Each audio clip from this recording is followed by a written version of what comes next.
بسم اللہ الرحمن الرحیم۔ شروع سے رب جلیل کے نام سے جو میرا اور آپ کا پالنے والا ہے۔ درود و سلام ختم مرتبت احمد مصطفیٰ صلی اللہ علیہ وآلہ وسلم اور ان کے آل پاک پر۔ الحمدللہ رب العالمین۔ دوستوں اور ساتھیوں، عجب ہے رسم، اگر کسی کا بچہ قابل ہو، جینیس ہو، اور وہ امریکہ کی یونیورسٹی میں پی ایچ ڈی کر رہا ہو، تو والدین، اس بچے کے والدین اپنے آپ کو پراؤڈ فیل کرتے ہیں اور لوگ بھی ان والدین کو ان کی کوششوں کو، ان کی کاوشوں کو، جس طرح انہوں نے بچے کی تربیت کی، وہ بھی لائق تحسین اور خراج تحسین کے مستحق ہیں، ہوتے ہیں وہ والدین جن کے بچے ان کے لیے عزت اور نیک نامی کا سبب بنتے ہیں۔ وہ بدقسمت ہوتے ہیں وہ لوگ جن کے بچے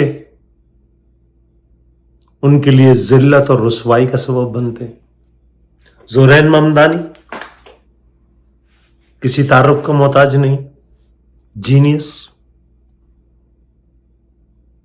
والدین فضیلہ قاضی، قیصر، والد صاحب، دونوں تمام اہلیان پاکستان، جو بھی کریکٹر انہوں نے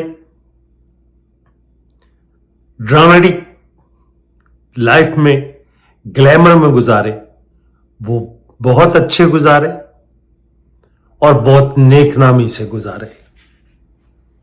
وہیں جو کریکٹر انہوں نے بینگ والدین اپنے بچے کی تربیت اور تعلیم پر جو توجہ اور جو کاوشیں انہوں نے کی ہوں گی، وہ یقیناً خراج تحسین ان والدین کو۔ اور وہی والدین، میں یہ سب باتیں کیوں کر رہا ہوں؟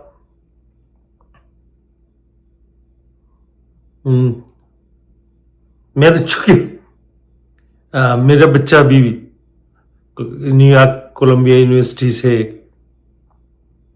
بیچلر کرنے کے بعد اب ایک اور بڑی یونیورسٹی سے پی ایچ ڈی کر رہا ہے، اور اس کے بھی اکثر کالم جو ہیں اپنا شکاگو ٹربیون میں اکثر اس کے چھپتے ہیں۔ تو اگر کسی کے بچے کا سوچ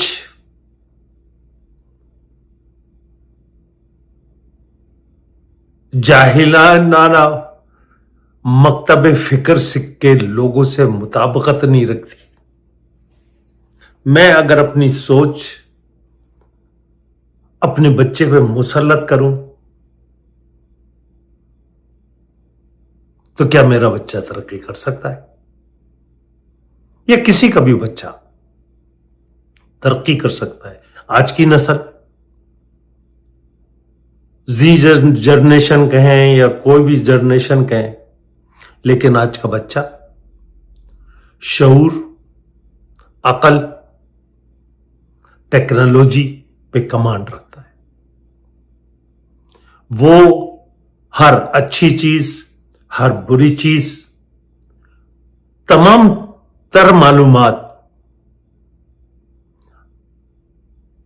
اس کے فنگر ٹپ پہ ہے، اور وہ بچہ مجھ جیسے بڈھے کھوسٹ کی دقیانوسی اور ماضی کے تلخ تاریخ اور حوادث سے آج کے بچے کی سوچ مطابقت نہیں رکھتی. آج کا بچہ، آج کے یہ نوجوان کل کو مد نظر رکھتے ہوئے گفتگو کرتے ہیں. لیکن 78 سالوں سے خاکی وردی میں ملبوس خون آشام بھیڑیے، جس کا کام اس ملک کی سرحدوں کی حفاظت کرنا تھا، وہ اپنے مال، اپنے جزیرے، اپنے پاپا جونز، اپنے بھینسوں کے باڑے بنانے میں مصروف ہو گئے، اور اس ملک کو انہوں نے اپنی چراگاہ، شکارگاہ، جو بھی آپ نام دیں، کہ آؤ یہ بریگیڈیئر کے عہدے، یہ میجر جنرل، یہ کرنل کے عہدے، یہ لیفٹیننٹ جنرل کے عہدے، ان تک پہنچو، چاہے اس کے لیے بیٹی کو یوز کرنا پڑے، ماں کو، بہن کو، بیوی کو، اس سے ان کو کوئی سروکار نہیں. وہ ایک اس مقام تک جہاں وہ اپنے آپ کو فیلڈ مارشل کلائیں یا chief of the army staff کلائیں، لیکن نطفہ یزید ہی رہے گا. آج جب اڈیالہ کے باہر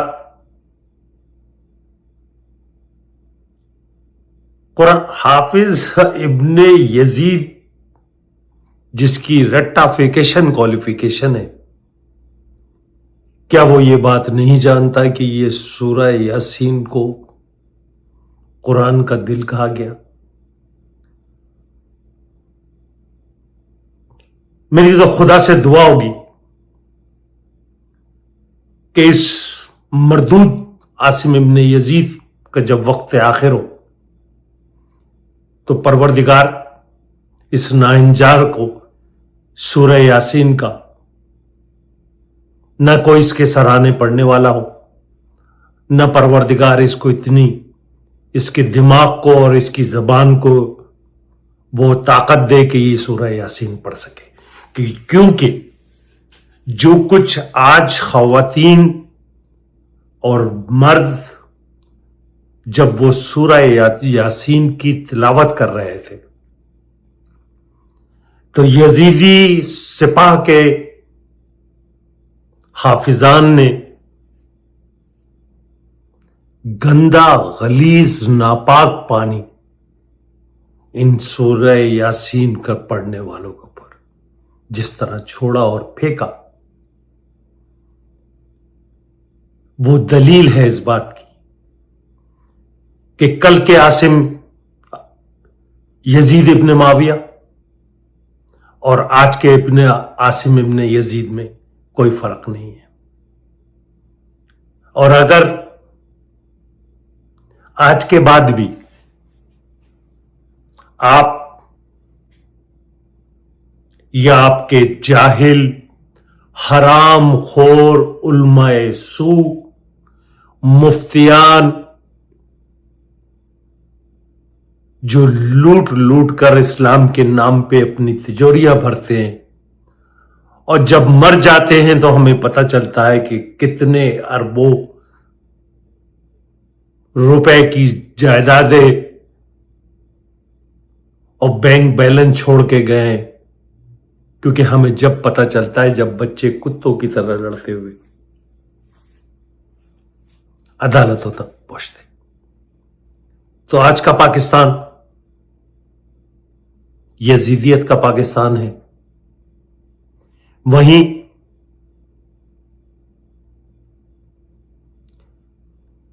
اہلیان یزیدیان افواج پاکستان، ناپاک فوج، اس کے ناپاک افسران، جرنیلز، بریگیڈیئرز، کرنلز، میجر جنرلز، لوگوں کے اوپر پریشر ڈالا جا رہا ہے کہ آپ کے بچے کل کیوں سوچ رہے ہیں، مستقبل کی سوچ کیوں رکھتے ہیں؟ آپ کے بچے وہ سوچیں جو ہم سجانا چاہتے ہیں. آپ کے بچے وہ بولیں جو ہم بلوانا چاہتے ہیں. آپ کے بچے وہ دیکھیں جو ہم دکھلانا چاہتے ہیں. تو ایسے معاشرے میں، ایسے ملک میں، وہاں اگر جنگ اور جیو کی آپ نیوزیں دیکھیں تو کراچی شہر میں اس رواں سال، آج 6 تاریخ ہے، 800 افراد کو کتوں نے کاٹ چکا ہے. کتے 800 افراد کو کاٹ چکے ہیں، اور اس کی ویکسینیشن کی دوائیں بھی ہاسپٹلز میں نہیں ہیں. یہ 7 لاکھ، یعنی عجب مذاق ہے. ایک 7 لاکھ کتے 25 کروڑ کو بھگوڑ رہے،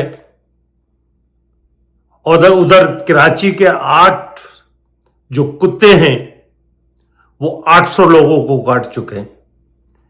تو یہ 7 لاکھ کتے ایک طرف، اور وہ 800 کتے جو کراچی میں اب تک لوگوں کو بھگوڑ چکے. تو اہلیان پاکستان، ان پاگل کتوں کے ساتھ کیا کرنا ہے، کیسے آپ نے ان پاگل کتوں کو برداشت کرنا ہے، کیسے ان کے ساتھ گزارا کرنا ہے، اس کا فیصلہ آپ نے کرنا ہے. یہ ملک ٹوٹے گا، اور اس کو توڑنے والے بھی کل کی پنجابی فوج تھی، اور یہ ملک پھر ٹوٹے گا، اور اس کو توڑنے والی بھی یہی پنجابی جرنیل فوج ہوں گے، اور یہی پیپلز پارٹی کی کرپٹ، ڈکیت، چور، اسمگلر، منشیات فروش پیپلز پارٹی، اس کے وڈیرے اس فوج کے، ہم نوالا اور ہم پیالہ، اور وہیں ایک لینڈی دم کٹا کتا جس کا نام شہباز شریف اور نواز شریف ہے، اور اس کی ایک کتیا بھی ہے. یہی لوگ ہوں گے جو اس پاکستان کو ایک دفعہ پھر توڑیں گے. لیکن اس دفعہ اس جرنیلی پنجابی فوجی افسران کو یہ بات یاد رکھنی چاہیے کہ اب یہ پاکستان ٹوٹے گا تو نہ تمہارے پاس سندھ ہوگا، نہ تمہارے پاس بلوچستان ہوگا، نہ تمہارے پاس خیبر پختونخوا ہوگا، نہ گلگت بلتستان، نہ آزاد کشمیر. تم ہوگے، تمہارے اجڑے کھیت ہوں گے، اور راجہ رنجیت سنگھ. تو تمہیں راجہ رنجیت سنگھ کی حکومت مبارک ہو. ہم ایک نئے پاکستان جو سندھ، بلوچستان، خیبر پختونخوا، گلگت بلتستان اور آزاد کشمیر پر مشتمل، ان قریب یہ ملک بنے گا. ہاں، اس وقت آپ ڈھونڈتے پھریے گا فیصل نصیر کس ملک میں ہے، بریگیڈیئر فہیم رضا کس ملک میں ہے. پھر آپ کو پتا چلے گا عاصم ابن یزید، اس کی بیٹیاں، اس کا ہم رکاب کتا محسن جی ملک کا جی بیٹا کس ملک میں ہے. آپ ہوں گے، گھاس ہوگی اور عیاشی ہوگی. والسلام.